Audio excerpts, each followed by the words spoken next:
La policía capturó a 2 presuntos integrantes de los Tiguerones. Uno de ellos fue trasladado fuera de Esmeraldas. La policía recomienda acudir a votar sin bolsos, paquetes y maletas para precautelar la seguridad. Televistazo analiza qué tan efectivas fueron las estrategias de campaña de los presidenciables. La Fiscalía pidió autorización para ver el contenido de 14 celulares, 3 tablets y un dron incautados a los 6 sospechosos del asesinato de Fernando Villavicencio. Las terminales terrestres de Guayaquil, Quito y Cuenca abarrotadas de pasajeros, quienes buscan viajar a sus provincias para votar. Turquía puso una muralla en su frontera con Irán para combatir la migración ilegal y el tráfico de personas.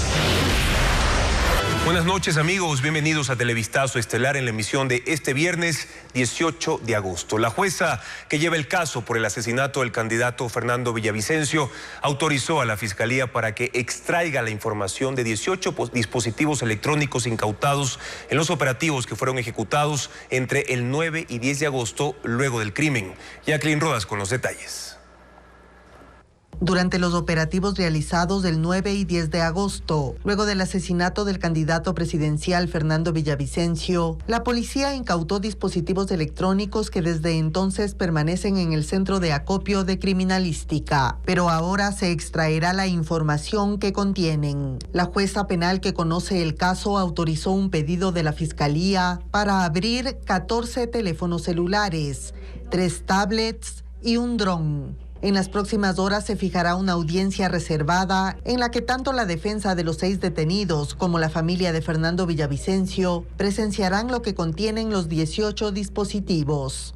La noche del crimen, medios colombianos informaron que en los teléfonos incautados a los procesados se encontró el registro de llamadas con políticos de Ecuador, según una reunión que se habría dado entre la policía de ambos países. Mientras tanto, la Fiscalía ya cuenta con videos que registran los hechos antes, durante y después del crimen, informes de indicios balísticos, versiones, pericias de huellas dactilares y de la causa de muerte, y sigue recabando indicios.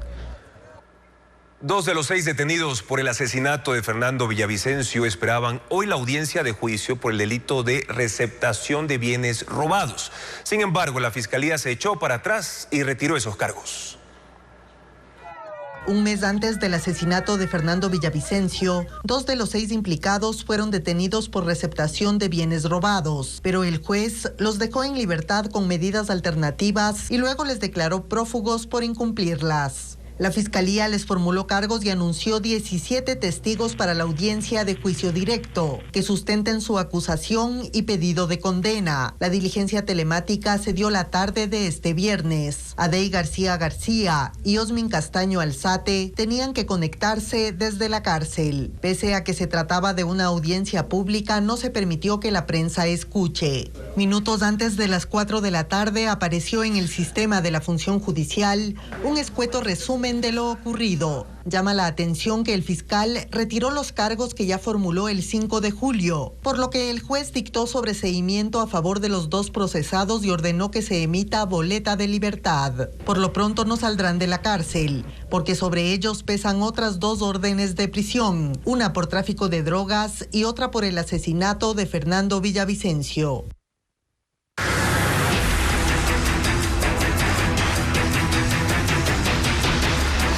Elecciones 2023. El turno del ciudadano.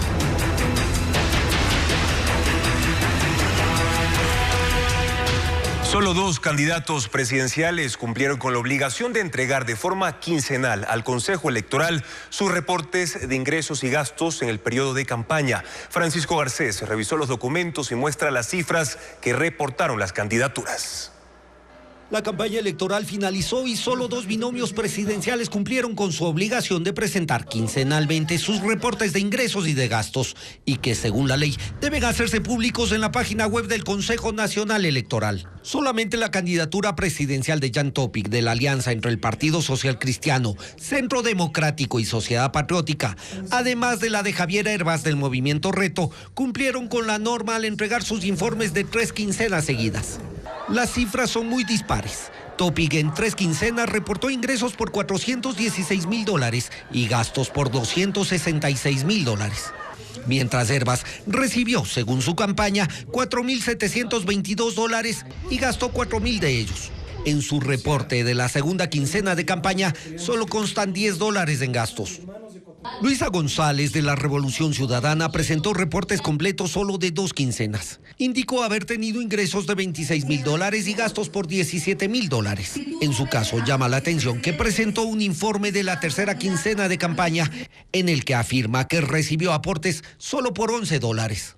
La candidatura del Movimiento Construye presentó documentación por $48,000 de ingresos de 2 quincenas, mientras las candidaturas de Daniel Noboa, Otto Sonnenhosner, Yacu Pérez y Bolívar Armijos no presentaron los informes correspondientes. Las organizaciones políticas tienen la obligatoriedad de rendirle cuentas al Consejo Nacional Electoral y a la ciudadanía. Al final de la elección, los candidatos todavía podrán ponerse al día con la entrega de sus documentos y tendrán hasta 90 días para presentar las cuentas definitivas de los aportes privados a sus campañas. La autoridad electoral tiene hasta 2 años para revisar la legalidad de los ingresos y gastos de los postulantes.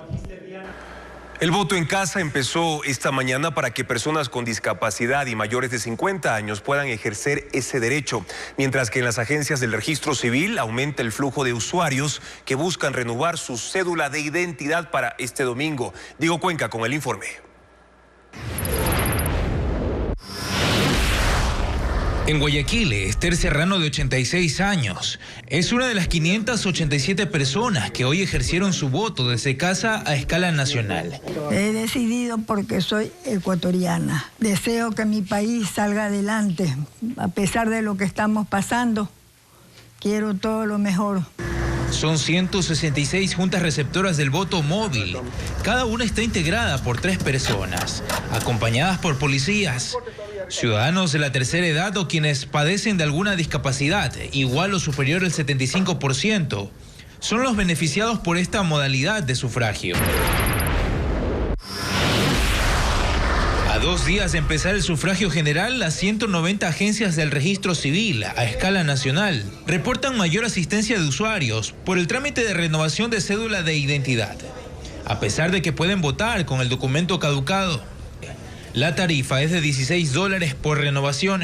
La atención en las agencias para este sábado será desde las 8 de la mañana hasta las 2 de la tarde y el domingo estarán abiertas hasta el mediodía. Solo las embarazadas, ciudadanos de la tercera edad o quienes tengan alguna discapacidad pueden acudir a los módulos sin necesidad de cita. Este domingo 20 de agosto, 13.4 millones de ecuatorianos deberán acudir a las urnas y habrá sanciones para quienes no ejerzan su derecho al voto. En caso de no sufragar, según establece el Código de la Democracia, deberán pagar una multa de $45, equivalente al 10% del salario básico unificado. Para los miembros de las juntas receptoras del voto hay otras penalidades. Quienes no acudan deberán pagar $67.50, es decir, el 15% de un salario básico, mientras que las personas que acudan a las mesas y después de un tiempo abandonen sus funciones tendrán una multa de 10 a 20 sueldos básicos. Hablamos de un valor que va desde los $4.500 hasta los $9.000. Es importante tener en cuenta estos datos para evitar las multas económicas en los comicios de este domingo, y mucha atención porque quienes lleven paquetes, mochilas o bolsos a los recintos electorales serán revisados por la fuerza pública. Junto a otras disposiciones, forman parte del plan de seguridad para los comicios de este domingo, como lo explica Diego Puente en el siguiente reportaje. La policía solicita a los ciudadanos evitar acudir con bolsos, paquetes y maletas a los recintos. La medida se toma para tener mayor control y descartar atentados. Uniformados harán revisiones aleatorias a quienes lleven consigo estos accesorios. Otra medida es prohibir vendedores ambulantes en los exteriores de los recintos, sobre todo en las puertas de acceso para evitar aglomeraciones. El control estará a cargo de los municipios. Más de 100.000 policías, militares y otros funcionarios de seguridad custodiarán todo el proceso para garantizar el voto y evitar actos violentos. La policía contará con 53.707 agentes que estarán a cargo de la vigilancia en los exteriores de los recintos. Las Fuerzas Armadas han desplegado 42.000 efectivos para la custodia interna. Además, se destinaron 800 policías para la seguridad de 260 candidatos y funcionarios que han solicitado este servicio por amenazas o por su grado de riesgo. Existen 3 puestos de mando que monitorearán durante toda la jornada lo que suceda en materia de seguridad. La policía capturó en Esmeraldas al padre de alias comandante Willy, miembro de los Tiguerones y considerado uno de los objetivos de alto valor. Tras su detención fue trasladado a Quito. Luis Alfredo Zúñiga con más de esta noticia. Ocurrió la mañana de este viernes en Esmeraldas. La policía capturó a 2 de los denominados objetivos de alto valor. Aunque en principio no se confirmaban sus identidades, la policía indicó que eran integrantes del grupo de delincuencia organizada Los Tiguerones. Con el paso de las horas se conoció que se trataba de 2 cabecillas de esta banda. Uno de ellos es el padre de William Joffre Alcíbar, alias Comandante Willy, quien según los agentes estaría vinculado a delitos de extorsión, secuestro, asesinato, entre otros. En horas de la tarde además circuló una fotografía donde se observa al detenido dentro de un avión. Durante la intervención en Esmeraldas también decomisaron un vehículo reportado como robado, cartuchos, celulares y otros indicios. Estados Unidos, Japón y Corea del Sur celebran una cumbre estratégica en la residencia presidencial en el estado de Maryland. Samantha Mora ya nos acompaña para darnos más detalles. Samantha. Sí, Juan Carlos, se trata de la residencia Camp David. Joe Biden se reúne con el primer ministro japonés Fumio Kishida y el presidente surcoreano Yoon Suk-yeol en un encuentro destinado a consolidar una alianza de disuasión ante la influencia de China y Corea del Norte en la región asiática. Pedro Jiménez tiene más información. Camp David es desde 1942 una residencia de descanso que históricamente ha servido también para acontecimientos y discusiones de orden militar, así como conferencias y negociaciones internacionales. Y hoy es el escenario en el que se consolida una alianza trilateral entre Estados Unidos, Japón y Corea del Sur. Es el primer encuentro de este tipo que Joe Biden celebra en ese lugar y además la primera cumbre oficial entre estos 3 países. No hay mejor manera de marcar un nuevo capítulo en nuestra relación. Fortalecemos nuestras democracias. Mientras seamos más fuertes, el mundo será más seguro, decía el presidente Biden. El presidente surcoreano Yoon habló de proteger las libertades que hay en las 3 naciones ante cualquier amenaza, llevar la cooperación a nuevos niveles. Mientras que el primer ministro japonés dijo que están escribiendo una nueva historia, más allá de quienes gobiernen esos países en el futuro. Pero se ha dicho que no se trata de una alianza militar o un compromiso de defensa armada colectiva, como China y Corea del Norte han calificado a este encuentro, al que ven como el nacimiento de una organización similar a la OTAN, pero en Asia. El secretario de Estado de Estados Unidos, Anthony Blinken, ha dicho además que la cumbre de Camp David llega en un momento en el que la región y el mundo son probados por la competencia geopolítica, la crisis climática, la invasión de Rusia contra Ucrania y las provocaciones nucleares. Y declaran estado de emergencia en una ciudad de provincia de Columbia Británica, en Canadá, por incendios forestales fuera de control. Hay casas quemadas y 20.000 personas son evacuadas de las zonas de riesgo. La orden de evacuación masiva llegó para los residentes de West Kelowna, en Columbia Británica, donde 12 casas han sido consumidas por el fuego. Expertos afirman que los trabajos de los bomberos se complicarán por las tormentas secas con relámpagos y vientos fuertes previstos para los próximos 5 días. Otros 20.000 residentes, esta vez en Yellowknife, en el norte, han empezado a dejar el pueblo.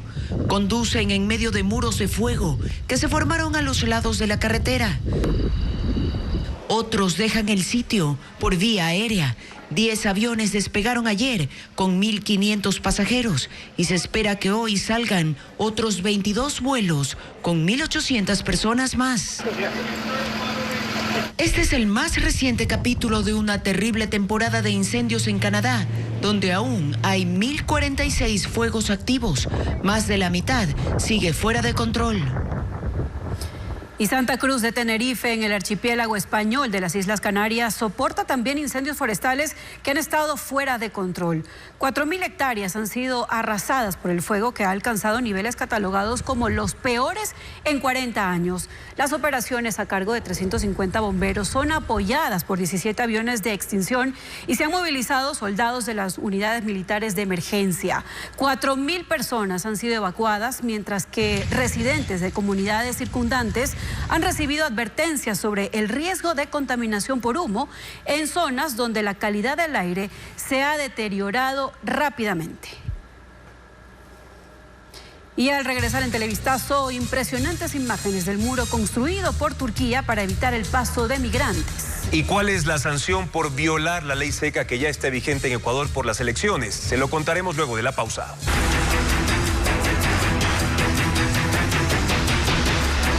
Elecciones 2023. El turno del ciudadano.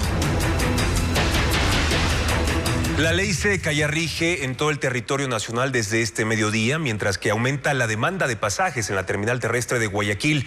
A menos de 48 horas de las elecciones, más de 240.000 personas saldrán de la ciudad a diferentes puntos desde hoy hasta el domingo. Luis Alfredo Zúñiga amplía estos datos.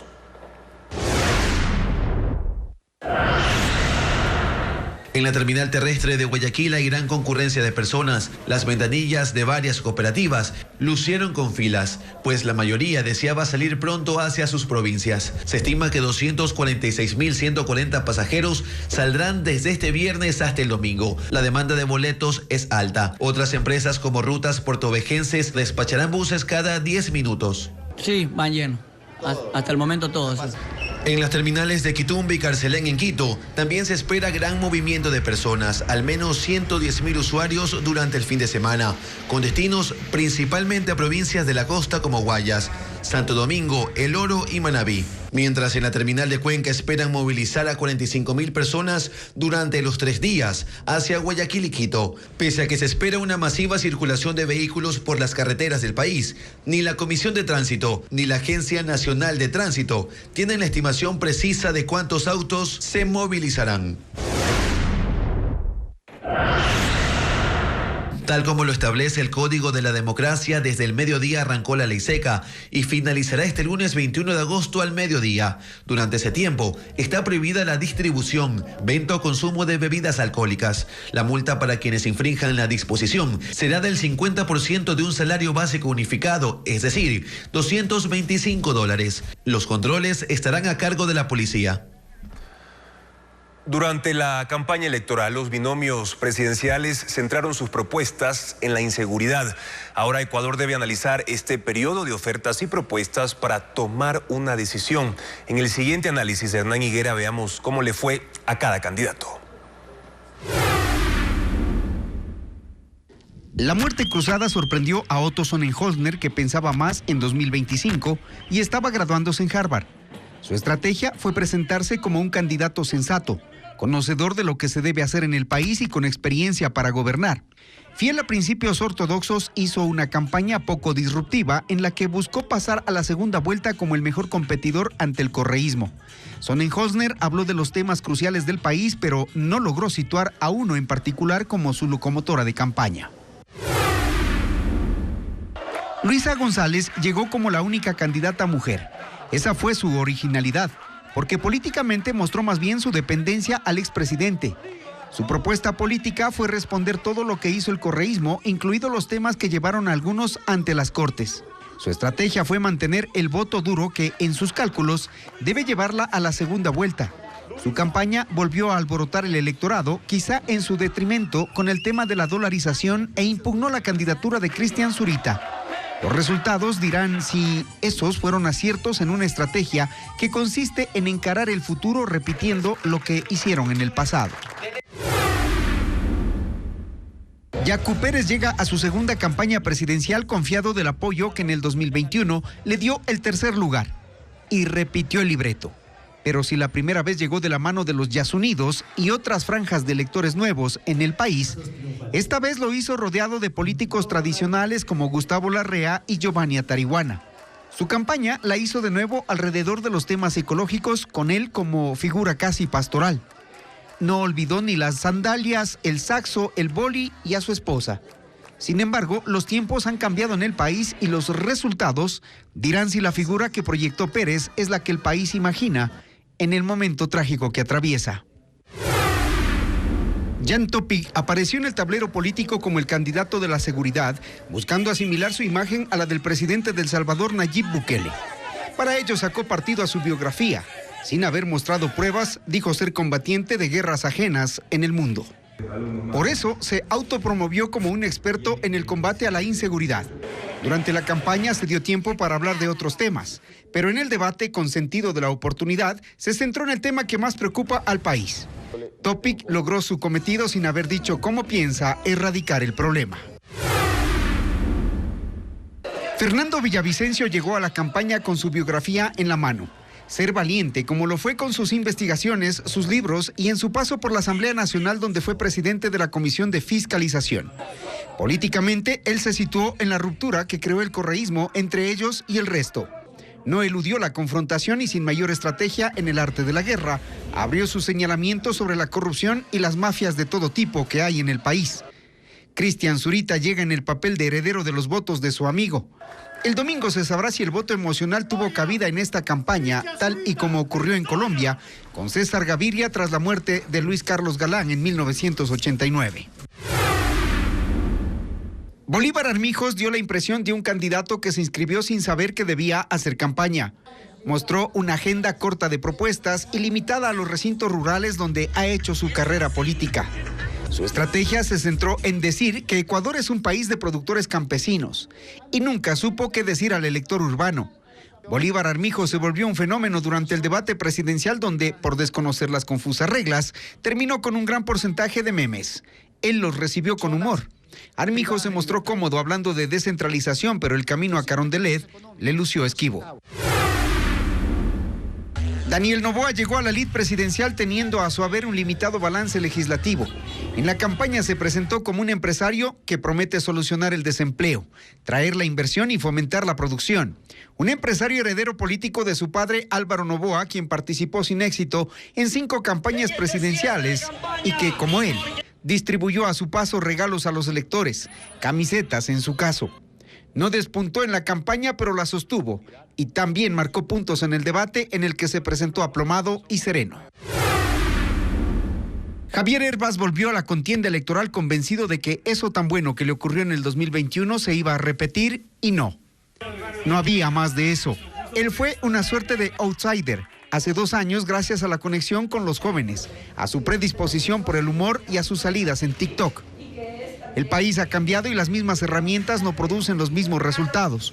Hubo disonancia sobre ese particular. Herbas esta vez se presentó como el empresario amigo de la tecnología que sabe cómo producir y cómo exportar. Los resultados dirán qué tanto logró volverse a conectar con su electorado y crecer. El perito Roberto Mesa respondió a la Defensoría del Pueblo las observaciones sobre el informe final del asesinato del excomandante de la FAE, Jorge Gabela. Ese organismo cuestionó la metodología y las conclusiones elaboradas por el perito. Paul Romero con el informe. En un documento de 22 páginas, el perito Roberto Mesa respondió a las 16 observaciones presentadas por la Defensoría del Pueblo al informe final sobre el asesinato del excomandante de la Fuerza Aérea, Jorge Gabela. Según Mesa, la Defensoría no comprendió el informe. Dijo que sí sustentó la teoría del delito para determinar la responsabilidad de los posibles autores intelectuales del asesinato con pruebas documentales y testimoniales. Todo está muy bien explicado y todo está muy bien fundamentado en ese informe. Tal vez lo que hayan leído sean los informes que existen o las versiones de los informes que existen sin mi firma y su milla. Y sí, yo te puedo decir que esos no tienen ningún tipo de fundamentación. Sobre el manejo de fuentes para elaborar el informe, explicó por qué en el documento cita con frecuencia fuentes secundarias. Fuentes primarias nuestras fueron las que nosotros utilizamos en el 2013. Y hoy, digamos, en el que se realizó una reconstrucción que parece que no se entendió muy bien cuál es el objetivo, lo que se usa justamente son las fuentes secundarias. La Defensoría cuestionó también las hipótesis que estableció el perito sobre el asesinato, las denuncias que hizo Gabela sobre las irregularidades en el contrato de la adquisición de los 7 helicópteros DRUF y las fallas técnicas de las aeronaves. El perito concluyó que existen suficientes indicios para señalar a los generales de la FAE en servicio pasivo, Rodrigo Borges y Alonso Espinosa, como posibles autores intelectuales del crimen del general Gabela por motivaciones personales y económicas. El acuerdo con Estados Unidos para interceptación de narcoavionetas ya está en marcha. El comandante de la Fuerza Aérea señaló que el país norteamericano entregará información de inteligencia y equipos para rastrear a las aeronaves y también a pistas clandestinas. Paul Romero conversó con el jefe militar.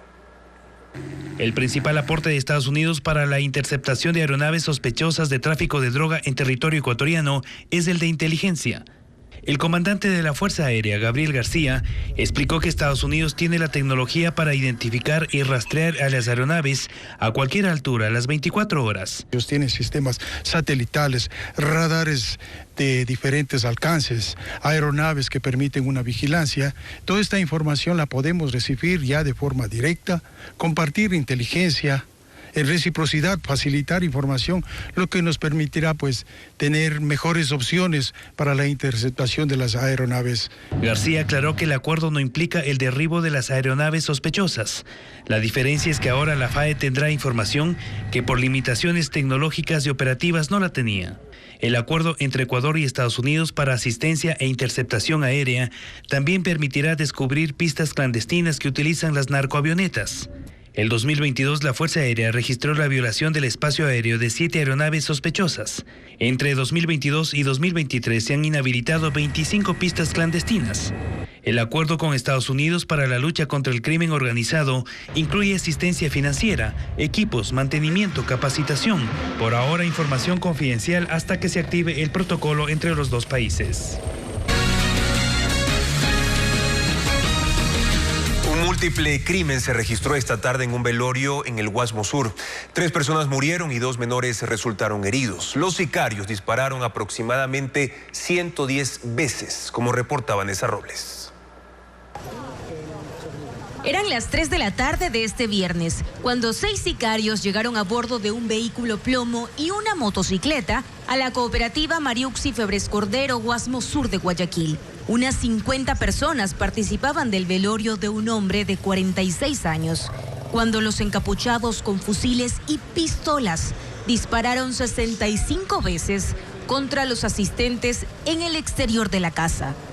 3 personas murieron y 2 menores de edad resultaron heridos. El menor de edad de 14 años a la altura del brazo derecho y la menor de edad de 16 años con una esquirla alojada a la altura del ojo del costado derecho. Una de las víctimas mortales fue el papá del hombre que estaban velando, pero el ataque continuó hasta llegar al féretro. 45 tiros más se produjeron en la sala de la vivienda. Todos iban dirigidos hacia la caja mortuoria. Personal de criminalística realizó el traslado del cuerpo que estaban velando una vez más a la morgue, ya que ese hombre había sido asesinado la tarde del jueves en la avenida Domingo Comín y registraba 5 antecedentes. Según información policial, se trataría de un enfrentamiento entre grupos criminales que operan en el sur de Guayaquil.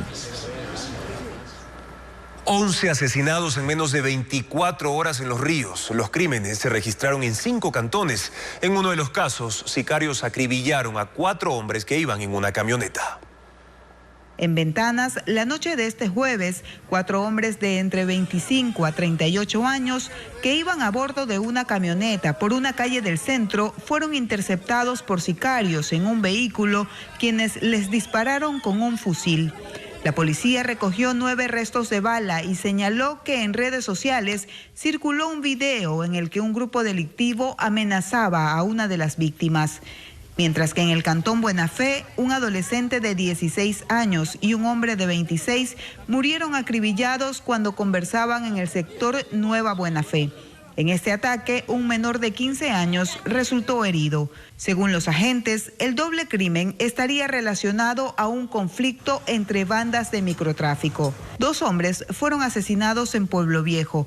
Uno de ellos compraba en una tienda cuando recibió los disparos, mientras que el otro fue ejecutado en su casa ubicado en el sector Versalles. Por eso y otros sicariatos, los uniformados aún no han detenido sospechosos. Empresas aseguradoras limitan la cobertura a vehículos por su ubicación geográfica. Varias compañías no brindarán el servicio en provincias de la costa por el incremento de robos. Adriana Bermeo con el informe.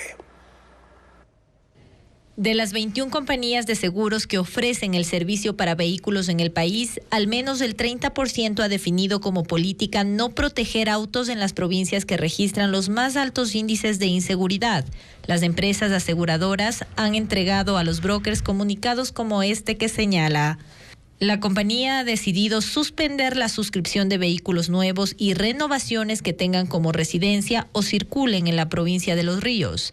La disposición incluye a localidades cercanas a la ciudad de Quevedo como La Maná en Cotopaxi y El Empalme en Guayas por robos. La provincia de Los Ríos, en su eje vial cercano a Quevedo, lastimosamente tiene un incremento importantísimo desde hace ya algún tiempo alrededor del anillo vial de Quevedo, y lo mismo en la zona de Santo Domingo, ¿no? Otra aseguradora limita la emisión de pólizas nuevas en toda la región costa y la ciudad de Loja. Según cifras de la Fiscalía, de enero a junio del 2023, a escala nacional Guayas registra el 50% de robos a vehículos. Le sigue Pichincha con el 24%, Los Ríos el 9%, Santo Domingo el 5% y Manabí el 4%. La Federación Ecuatoriana de Empresas de Seguros dice que no es una decisión generalizada. Tampoco cuenta con el registro de las compañías que han decidido limitar su cobertura, pero sí garantiza que en todas las provincias hay aseguradoras que dan el servicio para vehículos. Las empresas aseguradoras que no han limitado cobertura por ubicación han ajustado deducibles y montos de pólizas. Verónica Zarauz, viuda del político Fernando Villavicencio, contó cómo vivió la persecución o el allanamiento de su domicilio cuando él ejercía sus labores profesionales. Carla Delgado con su testimonio. Nos casamos en el año 2011, cuando yo trabajaba en la asamblea y él era asesor de Clever Jiménez. Cuando me casé con Fernando tenía mis 2 hijos y mi último hijo tenía apenas 2 años y Fernando lo acogió como propio. Luego me embaracé de Martín. Cuando ya estaba dando a luz a Martín, nació Martín, Fernando se enteró que era papá, estábamos en el parto, y también se enteró que había sido sentenciado a 18 meses de cárcel por haberle puesto una petición a la Fiscalía para que investigue el proceso del 30S además. Y yo siempre creí en lo que él hacía, y de hecho cuando fue perseguido, cuando nos allanaron mi casa, Martín apenas tenía 18 meses. Por favor, abra la puerta, señor. Entonces la policía entró de una manera violenta, bueno, de eso hay registros en todo lado. Fernando decidió viajar a Washington también para solicitar medidas cautelares, las cuales sí le dieron, y decidió regresar a Ecuador a encontrarse con Clever y Carlos, que estaban ya en Sarayaco. Yo viajaba a Sarayaco, me tocó ir algunas veces en avioneta, otras veces por el río, y yo siempre estuve en sus peores momentos desde la clandestinidad. Él escribía libros y yo buscaba la manera de que esos libros salgan al mercado, las imprentas. Tenemos un amigo que nos fiaba. En los 10 años que duró el gobierno de Correa eran años durísimos. Yo no tenía un minuto de paz, todo el tiempo tenía miedo. Me daba miedo de que pase algo conmigo, con los niños, con el propio Fernando. Y mientras pasaba esto, él seguía escribiendo y seguía sacando cosas de corrupción para que este país abra los ojos. Y ahora, después de todo eso, este país le cerró los ojos a él. Y sí, a mí muchísimas veces, muchísimas mujeres me dijeron: ¿por qué no te vas con tus hijos? No tienes por qué vivir esto. Y yo siempre creí en el trabajo de Fernando. ¡Fernando, amigo! ¡El pueblo está contigo! Aquí estoy, uno aguanta todo. Ellos están presos y yo estoy libre. Es gracias a él que casos como Petrochina, como Odebrecht, como Arroz Verde, que luego le cambiaron el nombre de sobornos, se dieron a conocer en este país. Fernando, yo siempre lo digo, Fernando hizo tanto por este país que ninguna de las instituciones que están obligadas a hacerlo lo hizo. Yo no pienso irme de aquí hasta que no me digan quiénes mandaron a asesinar a Fernando. ¿A quién le interesaba tanto o a quién le molestaba tanto Fernando como para ser capaz de mandarle a asesinar? Yo estoy aquí porque quiero un país de libertades. Ya no sé si valió la pena o no, pero Fernando cambió este país. Yo no sé lo que pueda pasar de ahora a mañana, no sé lo que pasará con las elecciones, pero Fernando cambió, Fernando ganó, les ganó a todos. La única manera que tuvieron de vencerle fue asesinándole. Un atentado con explosivos en el edificio de la prefectura de Esmeraldas este viernes provocó su cierre, impidiendo la atención a unas 250 personas. Cerradas. Así amanecieron las puertas de la prefectura de Esmeraldas este viernes, tras el atentado registrado a las 0:30, en donde 2 artefactos explosivos fueron arrojados a esta institución. Uno de estos cayó en el parqueadero, rompiendo ventanas y parabrisas de 8 vehículos. El segundo artefacto detonó cerca de la puerta principal. Tras los estallidos, 5 hombres huyeron mientras disparaban contra la estructura del gobierno provincial. Por este motivo, las labores se suspendieron en la institución hasta segunda orden, incluyendo el servicio de la unidad de asistencia médica que atiende a 250 personas diariamente con 9 especialidades. En su mayoría, los pacientes son de la zona rural y deben recorrer largos trayectos para recibir la atención. El jueves, un guardia murió tras ser incinerado y otro quedó con graves heridas de arma de fuego en la parroquia Viche del cantón Quinindé, cuando ambos trabajadores cuidaban un campamento con herramientas que eran utilizadas para la rehabilitación de 9.5 kilómetros de la vía Viche-El Albe. Hasta el momento, la policía no se ha pronunciado sobre estos hechos ni de la captura de los responsables. Continuamos con más información en Televistazo Estelar. Este viernes la policía ejecutó 5 allanamientos y detuvo a 4 sospechosos de ser autores en el asesinato del alcalde de Manta, Agustín Intriago, y la deportista Adriana Chancay. 3 estaban en casas de Naranjal, en Guayas, en donde se encontraron chalecos antibalas, un fusil, una pistola, explosivos y 5 vehículos, 2 reportados como robados. El cuarto sospechoso estaba en la penitenciaría del Litoral. La policía dijo que realizó llamadas vinculadas con el asesinato. En esos operativos, otras 8 personas fueron detenidas por otros cargos. Un tribunal penal impuso 34 años y 8 meses de prisión a un joven de 19 años, coautor del asesinato del fiscal Edgar Escobar, perpetrado en septiembre del año pasado. Un adolescente de 16 años fue quien disparó. Luisa María Heredia con más del caso.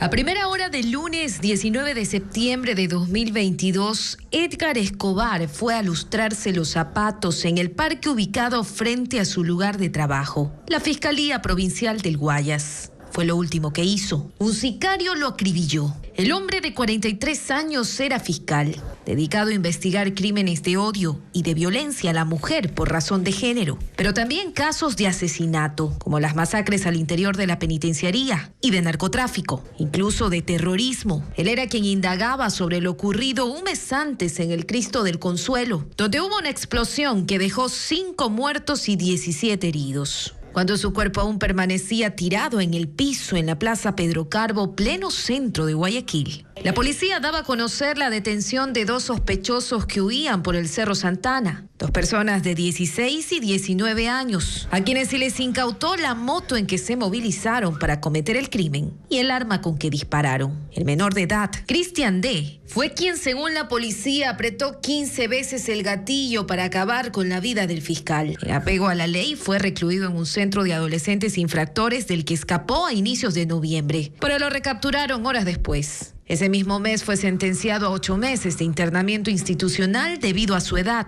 Y el pasado jueves 17 de agosto de 2023, es decir, 11 meses después del crimen, un tribunal penal de Guayaquil sentenció a 34 años y 8 meses de prisión al coautor, Samuel Israel, quien manejaba la motocicleta, con lo que se daría por culminado el caso. Según las investigaciones que hizo la DINASED, los jóvenes iban a cobrar $30,000 por el asesinato de Edgar Escobar, quien además de trabajar como fiscal, era docente universitario y estaba casado con una jueza de Guayas.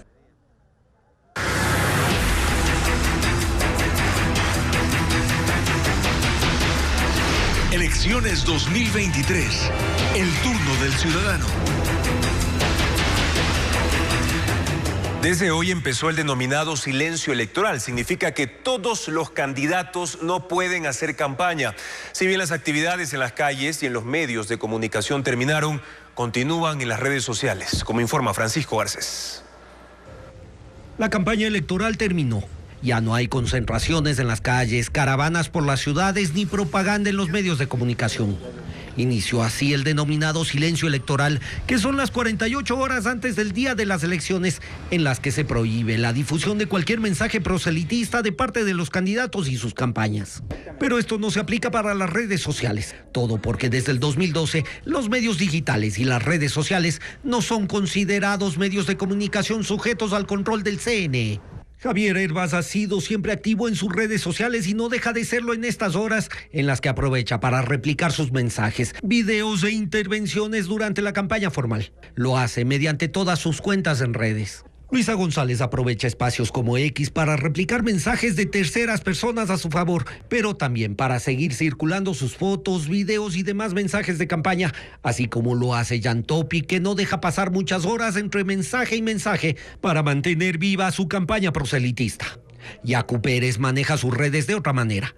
Replica mensajes de otras personas y ha aprovechado las últimas horas para emitir su posición ante las consultas sobre el Yasuní y el Chocó andino.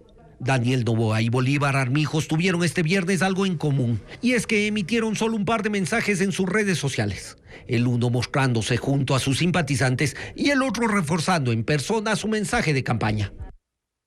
Otto Sonnenholzner y Cristian Zurita son los dos únicos postulantes que hasta el cierre de este reportaje habían respetado el silencio electoral también en sus redes sociales. El domingo se entregarán a los votantes 4 papeletas. En el caso del Cantón Quito serán 5, pero ¿por qué razón? Patricio Díaz lo explica. La primera papeleta que recibirá es la presidencial de color café claro, con los 8 candidatos y 8 vicepresidenciables. De ellos, debe escoger una lista. La papeleta morada es de asambleístas nacionales. Se deben elegir 15 legisladores. El voto es en plancha, es decir, se debe escoger una sola lista, lo que implica el respaldo a todos los candidatos de esa organización política. La siguiente papeleta es de asambleístas provinciales, de color celeste. La cantidad de candidatos varía dependiendo de la población de cada provincia. El voto será igualmente en plancha por toda la lista. La cuarta papeleta es de color verde. Se deberá responder ahí a la consulta popular sobre el Yasuní en todo el país. La pregunta es, ¿está usted de acuerdo con que el gobierno ecuatoriano mantenga el crudo del ITT, conocido como Bloque 43, indefinidamente bajo el subsuelo? Están las dos opciones, si está de acuerdo o no. Y en Quito se recibirá una quinta papeleta, con tonos morados y rosados, en la que se consulta si está de acuerdo con que se prohíba la explotación minera metálica en el Chocó andino. Son 4 preguntas al respecto que se diferencian en el tipo de explotación. En cada una deberá marcar entre la opción de si está de acuerdo con la prohibición o no. El Consejo Electoral en los simulacros ha medido que al votante le tomará en promedio 3 minutos responder las 5 papeletas. Decreto ley de urgencia económica para la creación de un impuesto redimible a las botellas plásticas no retornables fue enviado a la Corte Constitucional.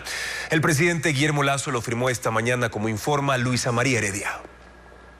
Un nuevo decreto ley firmó el presidente Guillermo Lasso en Guayaquil. Es el de la creación del impuesto redimible a las botellas plásticas no retornables, con el que el gobierno busca crear un marco de formalidad para los recicladores del país y beneficiar así a cerca de 100.000 ecuatorianos relacionados con esta práctica, que además permite reutilizar desechos. Por cada botella plástica PET no retornable se aplicará el impuesto de 2 centavos de dólar. Este valor se devolverá en su totalidad únicamente a quien sea considerado reciclador. Este es el quinto decreto ley que el mandatario envía a la Corte Constitucional. El primero fue un texto creado para el fortalecimiento de la economía familiar, que fue el único que recibió un dictamen favorable. Las otras tres propuestas para la atracción de inversiones y la de apoyo a beneficiarios de créditos educativos y la de reestructuración empresarial fueron rechazadas. Esto es urgente, Elvia.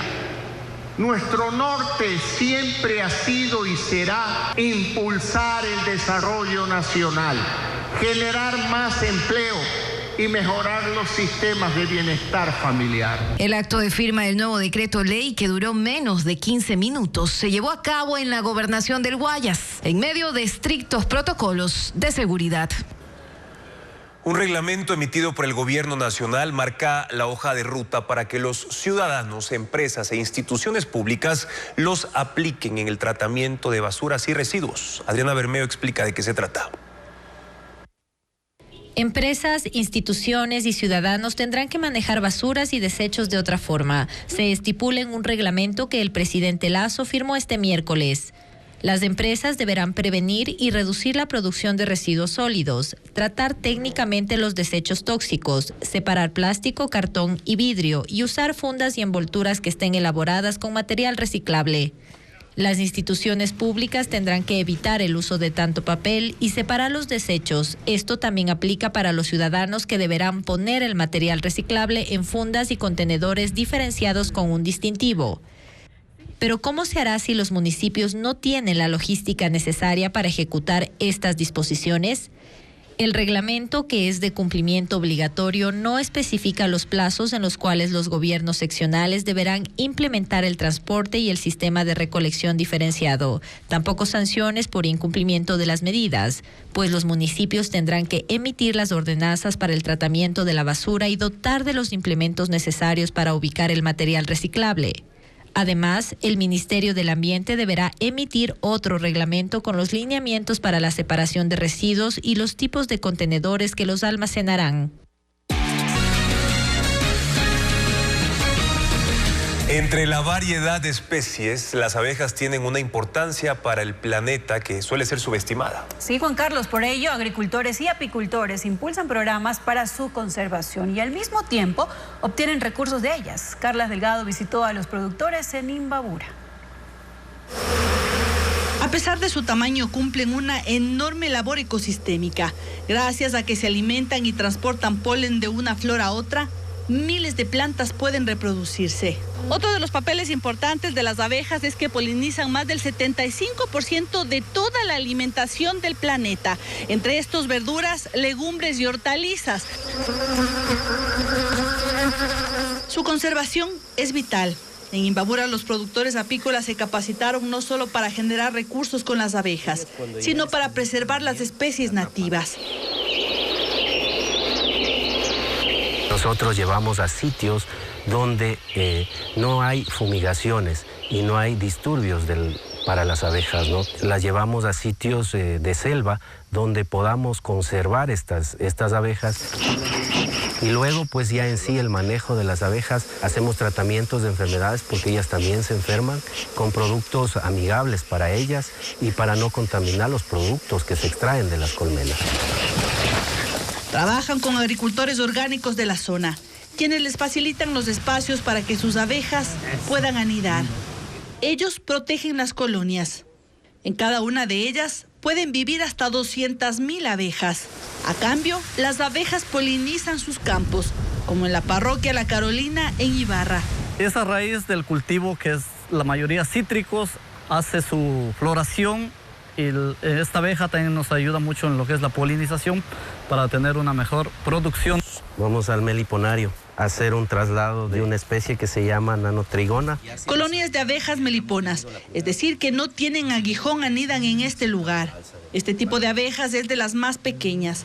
Sin embargo, los beneficios que aportan son gigantescos. Muchos antioxidantes en la miel de estas abejas, curativas a nivel respiratorio, a nivel digestivo y a nivel cutáneo, y a nivel ocular. Ecuador es uno de los países con más especies nativas en Sudamérica. En una superficie de apenas 256.370 kilómetros cuadrados, existen 250 tipos de abejas nativas, mientras que Brasil, con una superficie de más de 8 millones de kilómetros cuadrados, registra 350. También en el valle de Inta, Imbabura, los campos guardan consigo colmenas protegidas. Son las de tipo Apis, las más comunes. Cada una de las colmenas contiene hasta 40.000 abejas y produce 50 kilos de miel al año. Las abejas recolectoras visitan hasta 100 flores al día para buscar el néctar que almacenan en sus patas traseras. Cuando están cargadas, regresan a depositarlo en estas celdas elaboradas por otras abejas. De boca en boca van eliminando la humedad. Introducen enzimas producidas por sus glándulas salivales hasta convertirlas en miel. Las abejas, al igual que otras especies, no están exentas de peligros. Muchas de ellas, las solitarias, se encuentran en las ciudades, también haciendo su trabajo. El estigma que pesa sobre ellas muchas veces causa que sean exterminadas. En las ciudades les temen, las matan. Cuando existen enjambres llaman a los bomberos y ellos las fumigan y no saben el manejo y la importancia de las abejas. Entonces lo que hay que hacer, primero, contactarse con los apicultores. Hay apicultores que rescatamos los enjambres y los ubicamos en los apiarios. Según Naciones Unidas, en las últimas décadas, las poblaciones de abejas han disminuido en todo el mundo a causa de la pérdida de hábitat. Después de conocer su importancia, lo que nos corresponde es preservarlas, proteger a estos polinizadores que aportan equilibrio a los ecosistemas.